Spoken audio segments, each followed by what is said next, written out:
Bismillahirrahmanirrahim.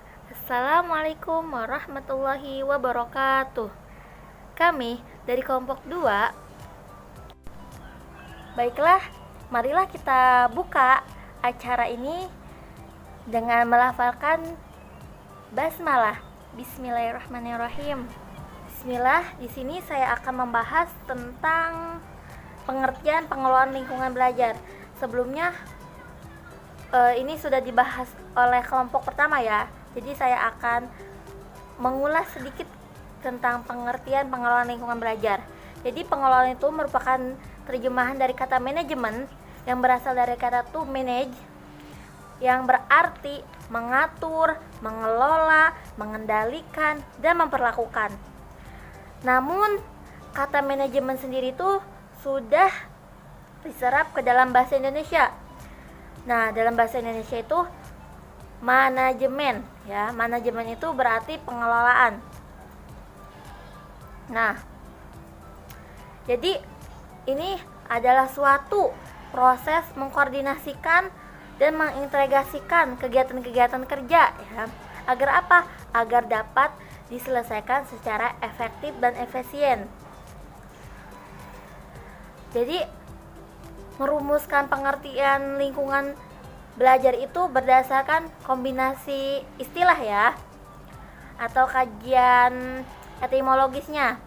Nah, menurut Broger pada tahun 1974, ia menjelaskan bahwa pada esensinya lingkungan belajar ini adalah suatu konteks fisik, sosial, dan psikologis. Nah, jadi dalam konteks tersebut anak belajar dan memperoleh perilaku baru. Jadi di lingkungan belajar ini anak akan mendapatkan pengetahuan itu, mendapatkan suatu pengetahuan yang baru yang belum dia ketahui gitu, suatu perilaku yang baru gitu.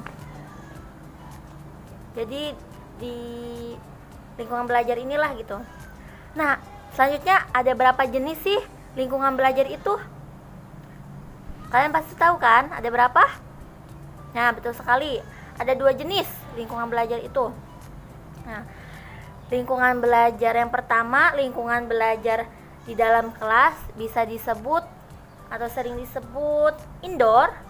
Yang kedua, lingkungan belajar di luar kelas ya, bisa disebut outdoor. Nah, itu jadi ada 2 jenis lingkungan belajar.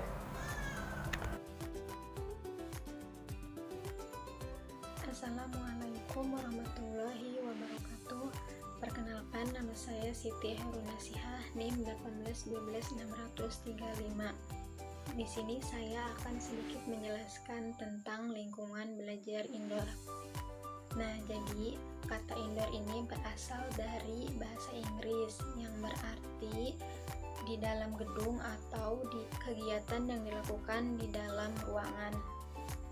Nah, jadi bisa kita pahami ya bahwa pengelolaan lingkungan belajar indoor ini adalah pengaturan atau penataan waktu, tempat, dan suasana belajar di dalam gedung atau pembelajaran yang dilakukan di dalam kelas. Nah, biasanya lingkungan belajar indoor ini bisa berupa perpustakaan, laboratorium, terus yang paling utamanya itu ruangan kelas.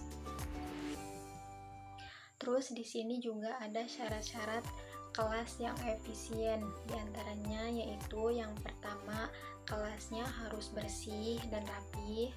Terus ventilasi dan pengaturan cahayanya harus baik. Terus perlengkapan dan perabotan kelasnya itu harus dalam keadaan baik, misalnya penghapus, meja, alat tulis, terus kursi, pokoknya perlengkapan di dalam kelas lah gitu ya.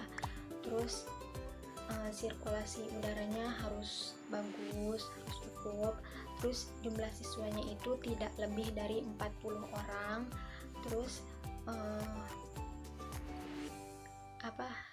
dapat memberikan keluasan gerak dan komunikasi yang baik antara guru dan siswanya. Sekian penjelasan dari saya. Wassalamualaikum warahmatullahi wabarakatuh. Terima kasih kepada Saudari Siti Khairun Nasiha atas pemaparan materinya. Di sini saya akan menjelaskan manfaat dari lingkungan belajar indoor. Yang pertama, belajar di dalam kelas dapat membuat siswa lebih aktif dalam menjawab pertanyaan-pertanyaan dari guru. Yang kedua, dalam metode diskusi di dalam kelas dapat melatih anak untuk berpikir secara kritis dalam memecahkan masalah. Yang ketiga, pembelajaran di dalam kelas atau pembelajaran indoor ini dapat membuat guru lebih mudah untuk mengatur kelas.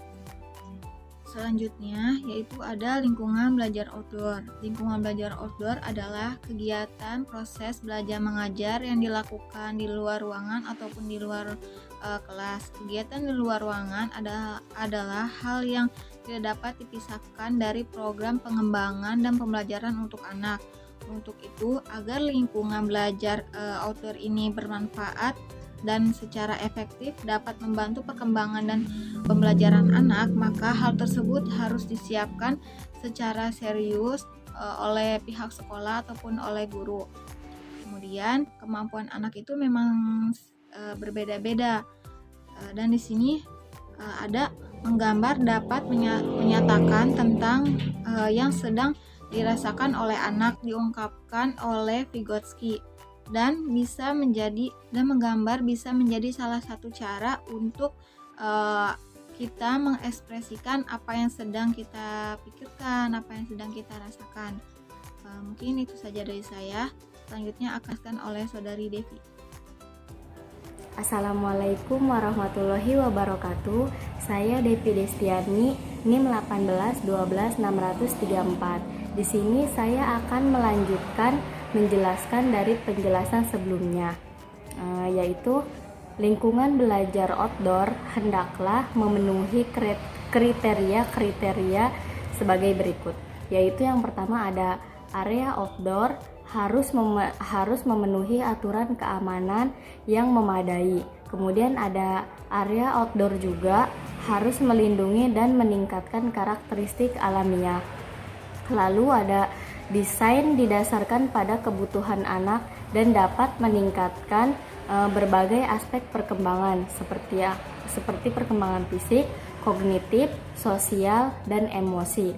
Lalu ada area outdoor harus memberikan kesempatan untuk aktivitas yang mirip dengan aktivitas-aktivitas yang dilakukan di dalam ruangan indoor speech. Lalu yang terakhir ada area outdoor juga harus estetis, harus menyenangkan. Ruangan outdoor menarik bagi semua indera. Lalu di sini juga ada kelebihan dan kelemahan lingkungan belajar outdoor, yaitu kelebihan lingkungan belajar outdoor itu adalah meningkatkan kekebalan tubuh, mengoptimalkan pertumbuhan syaraf otak, lalu mengembangkan kemampuan imajinasi. Kemudian ada kemampuan mengatasi masalah, mengembangkan kecakapan sosial, peka terhadap lingkungan, melengkapi pengetahuan anak, dan yang terakhir meningkatkan hasrat belajar anak.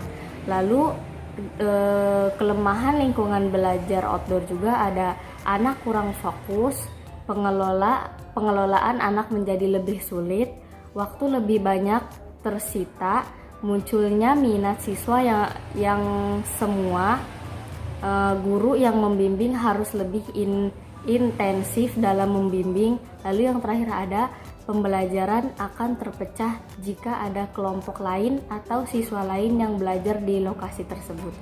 Mungkin cukup sampai di sini penjelasan dari saya. Assalamualaikum warahmatullahi wabarakatuh. Cukup sekian dari kami kelompok 2. Bila ada salah-salah kata, mohon dimaafkan. Semoga bermanfaat. Wabillahi taufiq wal hidayah. Wassalamualaikum warahmatullahi wabarakatuh.